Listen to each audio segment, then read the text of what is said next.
करने वाले क्लास 9 के चैप्टर 2 का 2.4 का फिफ्थ क्वेश्चन का सेकंड पार्ट। यहाँ पे जो हमें क्वेश्चन दे रखा है इसमें हमें आइडेंटिटी पुट करनी है x + y + z का होल स्क्वायर। ये जो हमें क्वेश्चन दे रखा है ये हमें इस फॉर्म में दे रखा है, हमें इसको इस फॉर्म में डालना है। तो यहाँ पे हमें x की वैल्यू जो है वो 2x² दे रखी है। अब अगर आप पीछे के क्वेश्चन में नोट करेंगे तो यहाँ पे दो वैल्यूज माइनस में, जबकि जो फॉर्मूला है वहाँ पे प्लस में। तो यहाँ पे देखिए x दोनों में कॉमन है, इसका मतलब कि हमारा जो x है वो माइनस में है।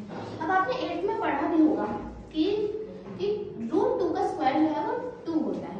अब यहाँ पे हमें 2 दे रखा है, 2 किसी का स्क्वायर नहीं होता, लेकिन वो √2 का हो सकता है।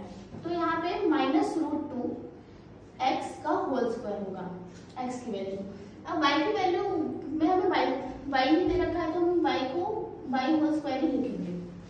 x की वैल्यू हमें ये दे रखी है, तो आपने 8th में ये भी पढ़ा होगा कि हम 8 को 2√2 भी लिख सकते हैं। तो यहाँ पे हमें 8 दिया हुआ है तो इसको आप 2√2 भी लिख सकते हैं। अब यहाँ पे हमें आगे की आइडेंटिटी पुट करनी है, तो 2 मल्टीप्लाई में x मल्टीप्लाई y। x की वैल्यू में -√2 x दे रखी है, मल्टीप्लाई में y, फिर 2 मल्टीप्लाई में y की वैल्यू में y दे रखी है तो y पुट करेंगे। z की वैल्यू में दे रखी है 2√2 z। फिर आगे z है, z की वैल्यू भी हमें ये दे रखी है, तो यहाँ पर हम यही पुट करेंगे।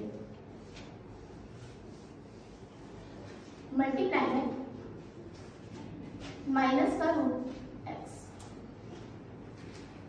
अब अगर हम इसे सॉल्व करेंगे तो हमारा क्वेश्चन दोबारा फिर यही आ जाएगा। तो हमें इसे फिर इसकी फॉर्म में करना था, तो हम इसे डायरेक्ट आंसर लिख देंगे। माइनस का √2x प्लस y प्लस हमें जो x की वैल्यू दे रखी है 2√2 z का होल स्क्वायर। ये हो जाएगा हमारा आंसर।